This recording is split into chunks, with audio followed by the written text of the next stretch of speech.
ஆண்டவராகிய இயேசுவின் நாமத்தினாலே இந்த காலை வேளையில கூட உங்களை அவரை வாழ்த்துகிறேன். கர்த்தர் உங்களை ஆசீர்வதிப்பாராக.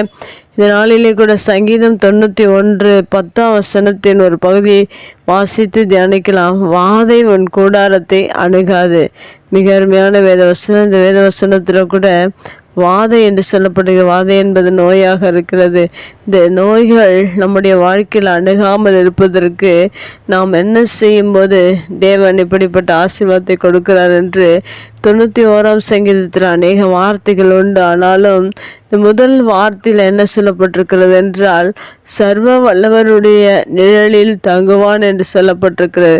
வாதை நம்முடைய வாழ்க்கையில் வராமல் இருக்க தேவன் அதிலிருந்து நமக்கு அணுகாதபடிக்கு காத்து கொள்வதற்கு நாம் ஒவ்வொரு நாளிலும் சர்வ வல்லவருடைய நிழலிலே தங்குகிற பிள்ளைகளாக இருக்க வேண்டும்.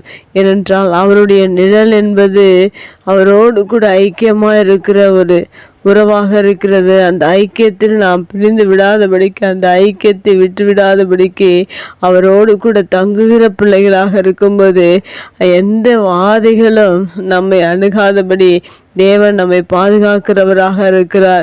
இரண்டாவதாக, நீங்கள் வாதை அணுகாமல் இருப்பதற்காக என்ன செய்ய வேண்டும் என்றால் அவரை நம்புகிறவர்களாக இருக்க வேண்டும். தாவீது அவருடைய வாழ்க்கையில் அவர் அதிகமாக தேவனை நம்பி இருந்தார் என்று 2ஆம் வசனம் சொல்கிறது. நான் கர்த்தரை நோக்கி, நீரென் அடைக்கலம், என் கோட்டை, என் தேவன், நான் நம்பியிருக்கிறவர் என்று சொல்லுவேன் என்று தாவீது சொல்லியிருக்கு. அதுபோல் உங்களுடைய வாழ்க்கையில் உங்களுடைய நம்பிக்கை தேவனாக இருக்க வேண்டும். அப்படி இருக்கும்போது வாதை உங்களுக்கு நேரிடாதபடிக்கு தேவன் உங்களை பாதுகாக்கிறவராக இருக்கிறார்.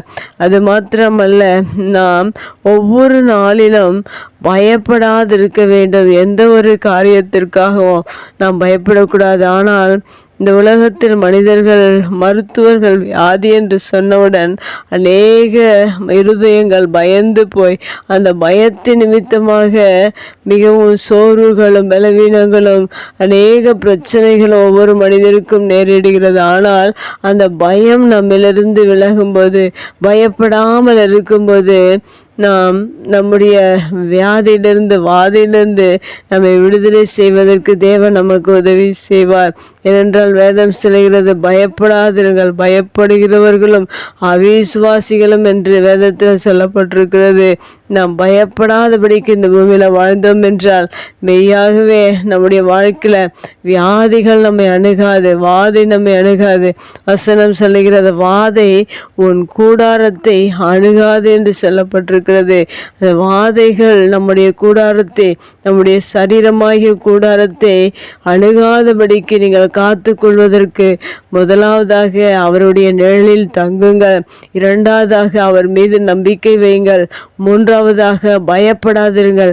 இந்த 3 காரியங்களையும் உங்களுடைய வாழ்க்கையில் நீங்கள் ஒவ்வொரு நாளிலும் அவருடைய நிழலில் தங்கி அவரை நம்பி, எந்த காரியத்தை குறித்தும் மருத்துவர்களுடைய அறிக்கை இருந்தாலும், எதுவாக இருந்தாலும், வியாதிகள் இருந்தாலும், உங்கள் சரீரத்தில் நீங்கள் முதலாவது பயப்படாமல் இருக்கும்போது அந்த வியாதி தானாகவே சரியாகிவிடும்.